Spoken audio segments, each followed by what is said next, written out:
Hi dear students, ಈ ವಿಡಿಯೋದಲ್ಲಿ WB Yeats ಅವರ famous poem the second coming ಅಂತಕ್ಕಂತಹ ಒಂದು ಪೋಯಮ್ನ ಸಮರಿಯನ್ನು ಡಿಸ್ಕಷನ್ ಮಾಡ್ತಾ ಹೋಗೋಣ ವಿದ್ಯಾರ್ಥಿಗಳೇ. ದ ಸೆಕೆಂಡ್ ಕಮಿಂಗ್ ಅಂದರೆ ಯೇಸು ಕ್ರಿಸ್ತನ ಮತ್ತೊಂದು ಜನ್ಮ ಅಥವಾ ಮರುಜನ್ಮ ಅಂತ ಹೇಳ್ಬೋದು. ಅದಕ್ಕಾಗಿ ಕಾಯ್ತಾ ಇರ್ತಕ್ಕಂಥದ್ರ ಬಗ್ಗೆ ಈ ಒಂದು ಪೋಯಮ್ನಲ್ಲಿ ರೈಟರ್ ಹೇಳ್ತಾ ಹೋಗ್ತಾರೆ. ನೋಡಿ, ಈ ಒಂದು ಪೋಯಮನ್ನು ನಮ್ಮ ರೈಟರ್ ಯಾವಾಗ ಬರೆದಿದ್ದಾರೆ ಅಂದರೆ ವರ್ಲ್ಡ್ ವಾರ್ ಮೊದಲನೇ ಒಂದು ವಿಶ್ವಯುದ್ಧ ಅಂತ ಕರಿತೀವಲ್ವ, ಅದು ನಡೆದ ನಂತರದಲ್ಲಿ ಅನೇಕ ಸಾವು ನೋವುಗಳು ಆಗ್ತವೆ, ಅನೇಕ ಜನಗಳು ಪ್ರಾಣವನ್ನು ಕಳ್ಕೊಳ್ತಾರೆ, ಅನೇಕ ದೇಶಗಳು ದಿವಾಳಿಯಾಗಿ ಹೋಗ್ತವೆ. ಸೊ ಇದನ್ನು ಕಂಡಂತಹ ನಮ್ಮ ಪೋಯೆಟ್ ಅವರು ಆ ಒಂದು ಯುದ್ಧಗಳ ಪರಿಣಾಮದಿಂದ ಜಗತ್ತು ಯಾವ ರೀತಿ ಸಂಕಷ್ಟಕ್ಕೆ ಒಳಗಾಗುತ್ತೆ ಅಂತಕ್ಕಂಥದ್ದನ್ನು ಗಮನಿಸಿಬಿಟ್ಟು ಈ ಒಂದು ಪೋಯಮನ್ನು ಬರಿತಾ ಇದ್ದಾರೆ. ಈ ಒಂದು ಜಗತ್ತು ಮುಂದೆ ಯಾವ ರೀತಿಯಾಗಿರ್ತಕ್ಕಂತಹ ಒಂದು ಭವಿಷ್ಯವನ್ನು ಹೊಂದಬಹುದು ಅಂತಕ್ಕಂಥದ್ದನ್ನು ನಿರೀಕ್ಷೆ ಮಾಡ್ತಾ ಬನ್ನಿ ಇದರ ಒಂದು ಸಮರಿಯನ್ನು ಈಗ ಡಿಸ್ಕಷನ್ ಮಾಡ್ತಾ ಹೋಗೋಣ. The second coming is a poem written by William Butler Yeats in 1919. 1919ರಲ್ಲಿ ಬರೆದಿದ್ದಾರೆ ಈ ಒಂದು ಪೋಯಮನ್ನು. Just after world war first, ಆಗ ತಾನೇ ಪ್ರಥಮ ಮಹಾಯುದ್ಧ ಮುಗಿದಿರುತ್ತೆ. The world was going through big changes and Yeats felt that something worse might come. ಮೊದಲಿಗೆ ಹೇಳಿದಾಗೆ ಆ ಒಂದು ಯುದ್ಧದಿಂದಾಗಿ ಜಗತ್ತು ಅನೇಕ ಸಂಕಷ್ಟಗಳಿಗೆ ಒಳಗಾಗುತ್ತೆ. ಸೊ ಈ ಒಂದು ಜಗತ್ತಿನಲ್ಲಿ ಏನೋ ದೊಡ್ಡ ಅನಾಹುತವೇ ಮುಂದೆ ನಡೆಯಲಿದೆ ಅಂತಕ್ಕಂಥದ್ದನ್ನು ಗಮನಿಸಿದಂತಹ ಪೋಯೆಟ್ ಅವರು ಈ ಪೋಯಮನ್ನು ಬರಿತಾ ಇದ್ದಾರೆ. In this poem he talks about A world falling apart. ಜಗತ್ತು ಯಾವ ರೀತಿ ಒಡೆದು ಹೋಗ್ತಾ ಇದೆ, ಚೆದರು ಹೋಗ್ತಾ ಇದೆ, ಅಂದರೆ ವ್ಯಕ್ತಿಗಳು ಯಾವ ರೀತಿ ದೂರ ಆಗ್ತಾ ಇದ್ದಾರೆ ಅಂತಕ್ಕಂಥದ್ರ ಬಗ್ಗೆ ಬರೀತಾರೆ. And something dark rising in its place. Something dark ಅಂದರೆ ಯಾವುದೋ ಒಂದು ದುಷ್ಟ ಶಕ್ತಿ ಅಥವಾ ಕೆಟ್ಟ ಶಕ್ತಿ ಈ ಜಗತ್ತಿನಲ್ಲಿ ಅವತರಿಸಿ ಬರ್ತಾ ಇದೆ ಅಂತಕ್ಕಂಥದ್ದನ್ನು ಹೇಳ್ತಾ ಹೋಗ್ತಾರೆ.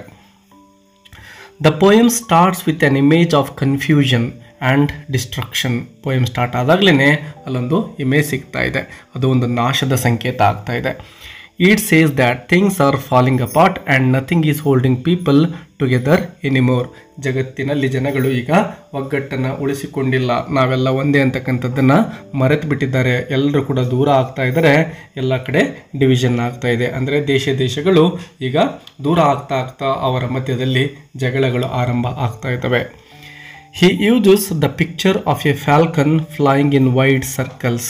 ನೋಡಿ, ಫ್ಯಾಲ್ಕನ್ ಅಂದರೆ ನಾವು ಒಂದು ಗಿಡುಗ ಅಥವಾ ಒಂದು ಹದ್ದಿನ ಜಾತಿಗೆ ಸೇರಿರ್ತಕ್ಕಂತಹ ಒಂದು ಪಕ್ಷಿ ಇದಾಗಿರುತ್ತೆ. ಇದೇನು ಮಾಡ್ತಾ ಇದೆ ಅಂದರೆ ಆಕಾಶದಲ್ಲಿ ಸರ್ಕಲನ್ನು ಹಾಕ್ತಾ ಇದೆ. So far from the falconer ಅಂದರೆ ಅದರ ಒಂದು ಒಡೆ ಏನಿರ್ತಾನೋ, ಅದಕ್ಕೆ ಏನು ಟ್ರೈನಿಂಗನ್ನು ಮಾಡಿರ್ತಾನಲ್ವ, the person who trained it, ಅವನು ಫ್ಯಾಲ್ಕನರ್ ಆಗಿರ್ತಾನೆ. ಈಗ ಆ ಒಂದು ಫ್ಯಾಲ್ಕನ್ ಅವನ ಒಂದು ನಿಯಂತ್ರಣವನ್ನು ತಪ್ಪಿ ಅದು ತಿರುಗಾಡ್ತಾ ಇದೆ. ಅಂದರೆ ಫ್ಯಾಲ್ಕನರ್ ಹೇಳಿದ ಹಾಗೆ, ಅಂದರೆ ಒಡೆಯ ಹೇಳಿದ ಹಾಗೆ ಅದು ಕೇಳ್ತಾ ಇಲ್ಲ. ಇಲ್ಲಿ ಎಲ್ಲವೂ ಕೂಡ ನಿಯಂತ್ರಣ ತಪ್ಪಿದೆ ಅಂತ ಪೊಯೆಟ್ ಈ ರೀತಿ ಒಂದು ಸಂಕೇತದ ಮೂಲಕ ಹೇಳ್ತಾ ಇದ್ದಾರೆ. That it can no longer hear him, ಅಂದರೆ ತನ್ನ ಒಡೆಯ ಹೇಳ್ತಕ್ಕಂತಹ ಮಾತನ್ನು ಅದು ಕೇಳಿಸಿಕೊಳ್ಳಲಿಕ್ಕೆ ರೆಡಿ ಇಲ್ಲ. This shows how people have lost connection with their leaders, values or beliefs. ನೋಡಿ, ಆ ಒಂದು ಫ್ಯಾಲ್ಕನ್ ಯಾವ ರೀತಿ ತನ್ನ ಒಡೆಯನ ಮಾತನ್ನು ಕೇಳ್ತಾ ಇಲ್ವೋ, ಹಾಗೆಯೇ ಜನಗಳು ಕೂಡ ಈಗ ತಮ್ಮ ಒಂದು ನಾಯಕರು ಅವರ ಮಾತುಗಳನ್ನು ಕೇಳ್ತಾ ಇಲ್ಲ, ಒಂದು ವ್ಯಾಲ್ಯೂಗಳನ್ನು ಪಾಲಿಸ್ತಾ ಇಲ್ಲ ಮತ್ತು ನಂಬಿಕೆಗಳನ್ನು ಕೂಡ ಉಳಿಸಿಕೊಂಡಿಲ್ಲ. ಒಬ್ಬರು ಮತ್ತೊಬ್ಬರನ್ನ ನಂಬತಕ್ಕಂತಹ ಒಂದು ಸನ್ನಿವೇಶವೇ ಈಗ ಇಲ್ಲ. ಎಲ್ಲ ಕಡೆ ಒಂದು ಅಪನಂಬಿಕೆನೇ ನೆಲೆಯನ್ನು ಪಡೆದುಕೊಂಡಿದೆ ಅಂತ ಹೇಳ್ತಾರೆ. Everything feels out of control. ಎಲ್ಲವೂ ಕೂಡ ಈಗ ಇಲ್ಲಿ ಕಂಟ್ರೋಲ್ ತಪ್ಪಿಬಿಟ್ಟಿದೆ. Next Yeats says that good people have lost their passion. ನೋಡಿ, ಒಳ್ಳೆಯ ಜನಗಳೇನು ವಾಸ ಮಾಡ್ತಾ ಇದ್ರೋ ಜಗತ್ತಿನಲ್ಲಿ ಅವರು ತಮ್ಮ ಒಂದು ಪ್ಯಾಷನನ್ನು ಕಳೆದುಕೊಂಡು ಬಿಟ್ಟಿದ್ದಾರೆ. ಒಳ್ಳೆಯತನದಲ್ಲಿ ನಂಬಿಕೆ ಈಗ ಉಳಿತಾ ಇಲ್ಲ ಅಂತಕ್ಕಂಥದ್ದನ್ನು ಪೋಯೆಟ್ ಹೇಳ್ತಾರೆ. They don't believe strongly in anything anymore. ಯಾವುದರಲ್ಲೂ ಕೂಡ ಈ ಒಂದು ಒಳ್ಳೆಯ ಜನಗಳಿಗೆ ನಂಬಿಕೆನೇ ಇಲ್ಲ. ದೇ ಆರ್ ಕ್ವಾಯಟ್, ಸುಮ್ಮನಾಗಿಬಿಟ್ಟಿದ್ದಾರೆ ಅವರು. ಟಯರ್ಡ್, ಅವರು ದಣಿದಿದ್ದಾರೆ. ಮತ್ತು ಹೋಪ್ಲೆಸ್, ಅಂದರೆ ಅವರಿಗೆ ಭರವಸೆ ಈಗ ಇಲ್ಲ. ಸೊ ಈ ರೀತಿ ಈಗ ಒಳ್ಳೆಯ ಜನಗಳೇ ಏನು ಮಾಡ್ತಾ ಇದ್ದಾರೆ, ಸುಮ್ಮನಾಗಿಬಿಟ್ಟಿದ್ದಾರೆ, ಭರವಸೆಯನ್ನು ಕಳೆದುಕೊಂಡು ಬಿಟ್ಟಿದ್ದಾರೆ. ಯಾಕೆಂದರೆ ಅವ್ರ ಕಡೆಯಿಂದ ಏನೂ ಮಾಡಲಿಕ್ಕೆ ಸಾಧ್ಯ ಆಗ್ತಾ ಇಲ್ಲ. ಅವರು ಈಗ ಯುದ್ಧವನ್ನು ನಿಲ್ಲಿಸ್ತಕ್ಕಂಥದ್ದಾಗಲಿ ಅಥವಾ ಜಗತ್ತಿನಲ್ಲಿ ಶಾಂತಿಯನ್ನು ನೆಲೆಸುವಂತೆ ಮಾಡೋಕ್ಕಾಗಲಿ ವಿಫಲ ಆಗಿಬಿಟ್ಟಿದ್ದಾರೆ. ಅವರಿಗೆ ಯಾವುದೇ ಒಂದು ಭರವಸೆ ಇಲ್ಲ ಅಂತಕ್ಕಂಥದ್ದನ್ನು ಪೋಯೆಟ್ ಹೇಳ್ತಾ ಇದ್ದಾರೆ. ಇನ್ನೊಂದು ಕಡೆ ಏನಾಗ್ತಾ ಇದೆ ನೋಡಿ, on the other hand bad people are full of energy. ಕೆಟ್ಟ ಜನಗಳು ಏನಿದ್ದಾರೋ ಅವರೇನೀಗ ಶಕ್ತಿಯುತರಾಗಿದ್ದಾರೆ, ಎಲ್ಲ ಶಕ್ತಿಯು ಕೂಡ ಈಗ ಇವರ ಹತ್ರ ಇದೆ, ಹಾಗಾಗಿ ಒಳ್ಳೆಯವ್ರಿಗೆ ಏನು ಮಾಡಲಿಕ್ಕೆ ಆಗ್ತಾ ಇಲ್ಲ. ಆ್ಯಂಡ್ ಸ್ಟ್ರಾಂಗ್ ಫೀಲಿಂಗ್ಸ್, ಎಸ್ ಇವರೇ ಎನರ್ಜೆಟಿಕ್ ಆಗಿದ್ದಾರೆ, ಇವರ ಹತ್ರನೇ ಸ್ಟ್ರಾಂಗ್ ಫೀಲಿಂಗ್ಸ್ ಅಂದರೆ ಇವರೇ ಒಂದು ನಿಯಂತ್ರಣದ ಸಾಮರ್ಥ್ಯವನ್ನು ಹೊಂದಿದ್ದಾರೆ. ಈಗ they are loud, angry and ready to take over. ಇವರು ಲೌಡ್ ಜೋರಾಗಿ ಕಿರಿಸಾಡ್ತಕ್ಕಂಥದ್ದು ಅಂದರೆ ಇಲ್ಲಿ ಶಕ್ತಿಯುತ ಅಂತ ಅರ್ಥ ಮಾಡ್ಕೋಬೋದು. ಮತ್ತು ಆ್ಯಂಗ್ರಿ ಕೋಪಿಷ್ಠರಾಗಿದ್ದಾರೆ, ರೆಡಿ ಟು ಟೇಕ್ ಓವರ್ ಜಗತ್ತನ್ನು ಆಕ್ರಮಿಸಲಿಕ್ಕೆ ರೆಡಿ ಆಗಿಬಿಟ್ಟಿದ್ದಾರೆ, ಈ ಜಗತ್ತಿನ ನಿಯಂತ್ರಣವನ್ನು ತೆಗೆದುಕೊಳ್ಳಿಕ್ಕೆ ಅವರು ಸಿದ್ಧರಾಗಿರ್ತಾರೆ. This is a dangerous time because the balance of the world is broken. Yes ತುಂಬ ಅಪಾಯಕಾರಿಯಾಗಿರ್ತಕ್ಕಂತಹ ಸಮಯ ಇದಾಗಿದೆ, ಜಗತ್ತು ತನ್ನ ಒಂದು ಬ್ಯಾಲೆನ್ಸನ್ನು ಕಳೆದುಕೊಳ್ತಾ ಇದೆ ಅಂಥೇಳಿ ಇಲ್ಲಿ ಪೋಯೆಟ್ ಹೇಳ್ತಾ ಇದ್ದಾರೆ. Then it's has a vision, yes ಅವ್ರಿಗೊಂದು ದೃಷ್ಟಿ ಇದೆ, ದೂರದೃಷ್ಟಿ ಅಂತ ಹೇಳ್ಬೋದು. He feels that a big change is coming, ಯಾವುದೋ ಒಂದು ಜಗತ್ತಿನಲ್ಲಿ ಬದಲಾವಣೆ ಈಗ ನಡೆಯಲಿದೆ. He thinks about the second coming. Yes poet ಯಾವುದನ್ನು ಥಿಂಕ್ ಮಾಡ್ತಾ ಇದ್ದಾರೆ ಅಂದರೆ ಸೆಕೆಂಡ್ ಕಮಿಂಗ್ ಅಂದರೆ ಯೇಸು ಕ್ರಿಸ್ತರ ಮತ್ತೊಂದು ಮರುಜನ್ಮ ಅಂತ ಹೇಳ್ಬೋದು, ಅದಕ್ಕಾಗಿ ಕಾಯ್ತಾ ಇದ್ದಾರೆ. ಮತ್ತೆ ಯೇಸು ಕ್ರಿಸ್ತ ಅವರು ಜನ್ಮ ತಾಳ್ಬಿಟ್ಟು ಜಗತ್ತಿನಲ್ಲಿ ಎಲ್ಲ ಕಡೆ ಶಾಂತಿ ನೆಲೆಸುವಂತೆ ಮಾಡಬಹುದು ಅಂತಕ್ಕಂತಹ ಒಂದು ಆಸೆ ಇವರ ಮನಸ್ಸಿನಲ್ಲಿ ಮೂಡ್ತಾ ಇದೆ. ಈ ಎಲ್ಲ ಅಶಾಂತಿಯನ್ನು ತಡಿಬೇಕು ಅಂದರೆ ಅವರೇ ಬರಬೇಕು, ಅವರ ಒಂದು ಸೆಕೆಂಡ್ ಕಮಿಂಗ್ ಆಗಬೇಕು ಅಂಥೇಳಿ ಪೊಯೆಟ್ ಅಂದ್ಕೊಳ್ತಾ ಇದ್ದಾರೆ. In Christian belief, the second coming means Jesus will return to earth to bring peace. Yes ಜಗತ್ತಿನಲ್ಲಿ ಶಾಂತಿಯನ್ನು ತರಲಿಕ್ಕೆ ಯೇಸು ಕ್ರಿಸ್ತ ಮತ್ತೊಂದು ಸಾರಿ ಜನ್ಮ ತಾಳ್ತಾರೆ ಅಂತಕ್ಕಂಥದ್ದು ಕ್ರಿಶ್ಚಿಯನ್ನರ ನಂಬಿಕೆ. ನಾವು ಹಿಂದೂಗಳಾದಂಥವ್ರು ನಾವು ಯಾವ ರೀತಿ ಶ್ರೀಕೃಷ್ಣನು ಮತ್ತೆ ಮತ್ತೆ ಜನ್ಮ ತಾಳ್ತಾನೆ ಅಂತಕ್ಕಂತಹ ಒಂದು ನಂಬಿಕೆಯನ್ನು ಹೊಂದಿದ್ದೇವಲ್ವ, ಅದೇ ರೀತಿ ಕ್ರಿಶ್ಚಿಯನ್ನರು ಕೂಡ ಯೇಸು ಕ್ರಿಸ್ತರು ಮತ್ತೆ ಮತ್ತೆ ಜನ್ಮ ತಾಳ್ತಾರೆ ಅಂತಕ್ಕಂಥದ್ದನ್ನು ನಂಬಿರ್ತಾರೆ. ಆ್ಯಂಡ್ ಜಸ್ಟಿಸ್, ಈ ಒಂದು ಜಗತ್ತಿಗೆ ನ್ಯಾಯವನ್ನು ತಂದು ಕೊಡ್ತಾರೆ. But what it's sees is not peaceful at all. But ಈಗ ಆಗ್ತಕ್ಕಂಥದ್ದು ಹಾಗಾಗ್ತಾ ಇಲ್ಲ. ಜನಗಳೇನೋ ಸೆಕೆಂಡ್ ಕಮಿಂಗ್ ಆಗಲಿ, ಯೇಸು ಕ್ರಿಸ್ತ ಮತ್ತೆ ಬರಲಿ, ಶಾಂತಿ ನೆಲೆಸಲಿ ಅಂತ ಕಾಯ್ತಾ ಇದ್ದಾರೆ. ಬಟ್ ಇಲ್ಲಿ ಆಗ್ತಕ್ಕಂಥದ್ದು ಕಂಪ್ಲೀಟಾಗಿ ಡಿಫ್ರೆಂಟ್ ಆಗಿದೆ. Instead of Jesus it's sees a strange and scary creature rising out of the desert. Yes ಅಲ್ಲೊಂದು ಮರುಭೂಮಿ ಇದೆ, ಡೆಸರ್ಟ್ ಅಂದರೆ ಮರುಭೂಮಿ ಅಂತ. ಆ ಮರುಭೂಮಿಯಿಂದ ಯಾವುದೋ ಒಂದು ಸ್ಟ್ರೇಂಜ್ ಅಂದರೆ ವಿಚಿತ್ರವಾಗಿರ್ತಕ್ಕಂತಹ ಮತ್ತು ಸ್ಕ್ಯಾರಿ ಅಂದರೆ ನೋಡಲಿಕ್ಕೆ ಭಯವನ್ನು ಹುಟ್ಟಿಸ್ತಕ್ಕಂತಹ ಒಂದು ಯಾವುದೋ ಕ್ರೀಚರ್ ಅಂದರೆ ಯಾವುದೋ ಒಂದು ಪ್ರಾಣಿ ತರಹ ಒಂದು ಕ್ರೀಚರಲ್ಲಿ ಎದ್ದು ಬರ್ತಾ ಇದೆ, ಮೃಗ ಅಂತ ಹೇಳ್ಬೋದು. ನೋಡಲಿಕ್ಕೆ ಭಯಂಕರವಾಗಿದೆ, ಅದು ಮರುಭೂಮಿಯಿಂದ ಮೇಲೆದ್ದು ಬರ್ತಾ ಇದೆ. This creature has the body of A lion. ನೋಡಲಿಕ್ಕೆ ಯಾವ ರೀತಿ ಇದೆ ಅಂದರೆ ಅದರ ದೇಹ ಸಿಂಹಾಕೃತಿಯಲ್ಲಿದೆ ಮತ್ತು the head of A man, ಅದರ ತಲೆ ಸಿಂಹದ ಥರ ಇದೆ. ಸೊ ಆ ಕ್ರೀಚರ್ ನೋಡಲಿಕ್ಕೇ ತುಂಬ ವಿಚಿತ್ರವಾಗಿತ್ತು, ಭಯಂಕರವಾಗಿತ್ತು.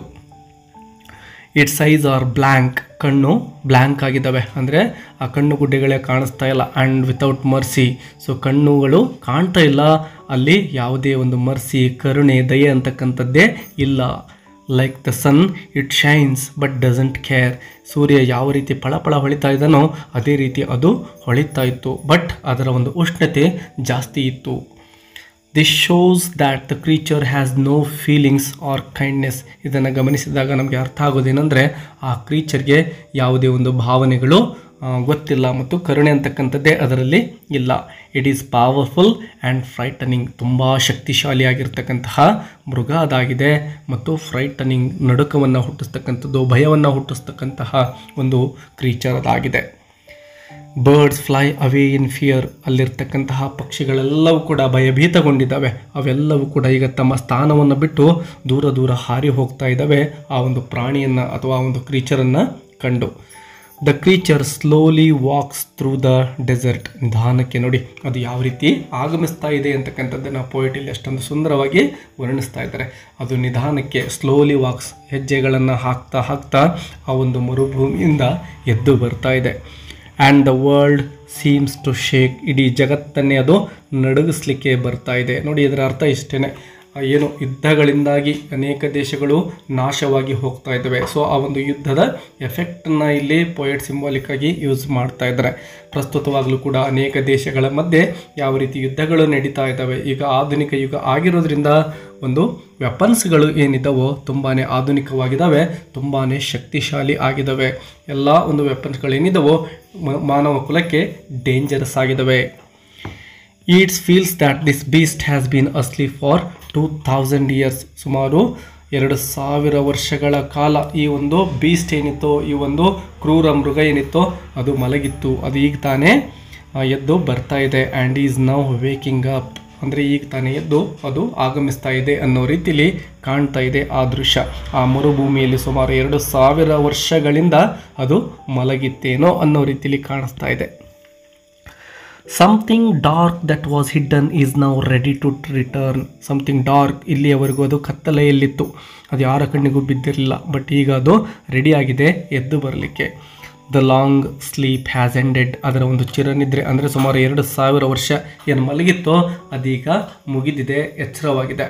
And the beast is ready to take over. ಇಡೀ ಜಗತ್ತನ್ನೇ ಆಕ್ರಮಿಸಲಿಕ್ಕೆ ಸಿದ್ಧವಾಗಿದೆ ಆ ಒಂದು ಕ್ರೂರ ಪ್ರಾಣಿ. It's believed that history moves in circles. When one age ends, a new one begins. Yes, ಜಗತ್ತು ಪರಿವರ್ತನೆ ಆಗ್ತಾ ಇರುತ್ತೆ, ಸರ್ಕಲ್ ತರಹ ಅಂತ ಹೇಳ್ತಾ ಇದ್ದಾರೆ ಪೊಯೆಟ್ ಅವರು. ಒಂದು ಏಜ್ ಮುಗಿದ ನಂತರದಲ್ಲಿ ಮತ್ತೊಂದು ಏಜ್ ಬರ್ತಕ್ಕಂಥದ್ದು. ನಾವು ಯಾವ ರೀತಿ ಒಂದಾದ ಮೇಲೆ ಒಂದು ಯುಗಗಳು ನಡೀತಾ ಹೋಗ್ತವೆ, ಕಲಿಯುಗ, ತ್ರೈತಾಯುಗ, ಹೀಗೆ ನಾವು ಬೇರೆ ಬೇರೆ ಯುಗಗಳನ್ನು ನೋಡ್ತೇವಲ್ವ, ಅದೇ ರೀತಿಯೇ ಕ್ರಿಶ್ಚಿಯನ್ನರು ಕೂಡ ನಂಬ್ತಾರೆ ಮತ್ತು ನಮ್ಮ ಪೋಯೆಟ್ ಕೂಡ ನಂಬ್ತಾ ಈ ಒಂದು ವಿಷಯವನ್ನು ಪೋಯಮ್ನಲ್ಲಿ ಪ್ರಸ್ತಾಪ ಮಾಡಿದ್ದಾರೆ. He thought that after 2000 years of a Christian age, something new but not good was coming. Yes, ಈಗ 2000 ವರ್ಷಗಳ ನಂತರ ಹೊಸ ಆಗಮನ ಆಗ್ತಾ ಇದೆ, ಬಟ್ ಒಳ್ಳೆಯದು ಬರ್ತಾ ಇಲ್ಲ, ತುಂಬ ಬ್ಯಾಡ್ ಆಗಿರ್ತಕ್ಕಂಥದ್ದು ಬರ್ತಾ ಇದೆ. He thought the world had reached the end of one cycle and was beginning another. ಈ ಒಂದು ವರ್ಲ್ಡ್ನ ಒಂದು ಸೈಕಲ್ ಮುಗಿದಿದೆ, ಮತ್ತೊಂದು ಸೈಕಲ್ ಆರಂಭ ಆಗ್ತಾ ಇದೆ. ಇಷ್ಟು ದಿನಗಳ ಕಾಲ ಶಾಂತಿ ನೆಲೆಸಿತ್ತು, ಬಟ್ ಈಗ ಮತ್ತೆ ಅಶಾಂತಿ ಅಂತಕ್ಕಂಥದ್ದು ಎಲ್ಲಿ ನೆಲೆ ನಿಲ್ಲುತ್ತೋ ಅಂತಕ್ಕಂತಹ ಭಯ ಪೋಯೆಟಲ್ಲಿ ಕಾಣಿಸ್ತಾ ಇದೆ. At the end of the poem it's asks a question. ಒಂದು ಪ್ರಶ್ನೆಯನ್ನು ಕೇಳ್ತಾ ಇದ್ದಾರೆ ಈ ಒಂದು ಪದ್ಯದ ಕೊನೆಯ ಭಾಗದಲ್ಲಿ. He wonders what this rough beast is and where it is going. Yes, ಈ ಒಂದು ಬೀಸ್ಟ್ ಈಗ ಮರುಭೂಮಿಯಿಂದ ಮೇಲೆದ್ದು ಬರ್ತಾ ಇರ್ತಕ್ಕಂಥದ್ದೇನು ನಾವು ಕಂಡಿದ್ದೇವೆ. ಆದರೆ ಈಗ ಅದು ಅಲ್ಲಿಂದ ಬಂದು ಯಾವ ಕಡೆ ಹೋಗುತ್ತೆ ಅಂತಕ್ಕಂತಹ ಒಂದು ಪ್ರಶ್ನೆ ಪೋಯೆಟ್ಗೆ ಮೂಡ್ತಾ ಇದೆ. He says it is slouching towards Bethlehem to be born. ನೋಡಿ, ಅದು ಯಾವ ಕಡೆ ಹೋಗ್ತಾ ಇದೆ ಅಂದರೆ ಬೆತ್ಲೆಹೇಮ್ ಕಡೆ. ಈ ಬೆತ್ಲೆಹೇಮ್ ಅಂತಕ್ಕಂಥದ್ದು ಯಾವುದು ಅಂತ ನಿಮಗೆ ತಿಳಿದಿರ್ಬೋದು ವಿದ್ಯಾರ್ಥಿಗಳೇ. ಬೆತ್ಲೆಹೇಮ್ ಅಂದರೆ ಅದು ಯೇಸು ಕ್ರಿಸ್ತರು ಹುಟ್ಟಿರ್ತಕ್ಕಂತಹ ಒಂದು place ಅದಾಗಿರುತ್ತೆ.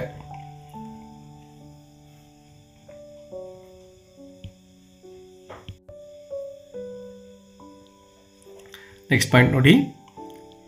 He wonders what this rough beast is and where it is going. Yes, ಈ ಒಂದು ಬೀಸ್ಟ್ ಈಗ ಯಾವ ಕಡೆ ಹೋಗುತ್ತೆ ಅನ್ನೋ ಪ್ರಶ್ನೆ ಇದೆ. He says it is slouching toward Bethlehem to be born. Yes, ಇದು ತನ್ನ ಹೆಜ್ಜೆಗಳನ್ನು ಹಾಕ್ತಾ ಬೆತ್ಲೆಹೇಮ್ ಪಟ್ಟಣದ ಕಡೆ ಹೋಗ್ತಾ ಇದೆ ಅಂತ ಹೇಳ್ತಾ ಇದ್ದಾರೆ. Bethlehem is the city where Jesus was born. Yes, ಯೇಸು ಕ್ರಿಸ್ತರು ಜನಿಸಿದಂತಹ ಒಂದು ಪಟ್ಟಣ ಬೆತ್ಲೆಹೇಮ್ ಆಗಿರುತ್ತೆ. ಸೊ ಈಗ ಅದು ಆ ಒಂದು ಪಟ್ಟಣದ ಕಡೆನೇ ಹೋಗ್ತಾ ಇದೆ ಅಂತಕ್ಕಂಥದ್ದನ್ನು ಪೋಯೆಟ್ ಮೆನ್ಷನ್ ಮಾಡ್ತಾ ಇದ್ದಾರೆ. But this creature is not like Jesus. ನೋಡಿ, ಜೀಸಸ್ ಇದ್ದಿದ್ದು ಜೀಸಸ್ ಆ ಒಂದು ಬೆತ್ಲೆಹೇಮ್ ಪಟ್ಟಣದಲ್ಲಿ ಜನಿಸಿ ಇಡೀ ಜಗತ್ತಿಗೆ ಒಂದು ಶಾಂತಿಯನ್ನು ತಂದು ಕೊಟ್ಟಿದ್ದಾರೆ. ಬಟ್ ಈ ಒಂದು ಕ್ರೀಚರ್ ಏನಿದೆನೋ ಇದು ಡಿಫ್ರೆಂಟ್ ಆಗಿದೆ. It is dangerous, cruel and frightening. ಇದೊಂದು ಆಪತ್ತನ್ನು ತರ್ತಕ್ಕಂತಹ, ತುಂಬ ಕ್ರೂರತೆಯಿಂದ ಕೂಡಿರ್ತಕ್ಕಂತಹ, ಭಯವನ್ನು ಹುಟ್ಟು ಹಾಕ್ತಕ್ಕಂತಹ ಒಂದು ಪ್ರಾಣಿಯಾಗಿದೆ. ಅಂದರೆ ಯೇಸು ಕ್ರಿಸ್ತರಿಗೆ ಕಂಪ್ಲೀಟಾಗಿ ತದ್ವಿರುದ್ಧ ಆಗಿರ್ತಕ್ಕಂಥದ್ದು. This means that something evil might be coming in to the world. ಯಾವುದೋ ಕೆಟ್ಟದ್ದು ಈಗ ಜಗತ್ತಿಗೆ ಬರ್ತಾ ಇದೆ. Something that will replace the good values people once had. ಜನಗಳು ಒಳ್ಳೆಯ ಮೌಲ್ಯಗಳನ್ನು ಏನು ಹೊಂದಿದ್ರೋ ಅದರ ಬದಲಾಗಿ ಕೆಟ್ಟತನ ಇನ್ನು ಮೇಲೆ ಜಗತ್ತಲ್ಲಿ ಬರ್ತಾ ಇದೆಯೇನೋ ಅಂಥೇಳಿ ಪೋಯೆಟ್ ಫೀಲ್ ಮಾಡ್ಕೊಳ್ತಾ ಇದ್ದಾರೆ. The poem ends with fear and mystery. It's doesn't say exactly what will happen, but he clearly feels that the future is not bright. Yes, ಈ ಒಂದು ಪೋಯಮ್ ಎಂಡ್ ಆಗ್ತಕ್ಕಂಥದ್ದು ಒಂದು ಫಿಯರೊಂದಿಗೆ, ಭಯದೊಂದಿಗೆ, ಮತ್ತು ಯಾವುದೋ ಒಂದು ಕೆಟ್ಟ ಆಪತ್ತು ಜಗತ್ತಿಗೆ ಕಾದಿದೆ ಅಂತಕ್ಕಂತಹ ಒಂದು ಭಯದೊಂದಿಗೆ. The old world is ending and the new world may be worse. Yes, ಹಳೆಯ ಜಗತ್ತು ಮುಗಿತಾ ಇದೆ ಮತ್ತು ಹೊಸ ಜಗತ್ತು ಬರ್ತಾ ಇದೆ, ಬಟ್ ಆ ಹೊಸ ಜಗತ್ತು ತುಂಬ ಕೆಟ್ಟದ್ದಾಗಿರುತ್ತೆ ಅಂತ ಹೇಳ್ತಾ ಇದ್ದಾರೆ.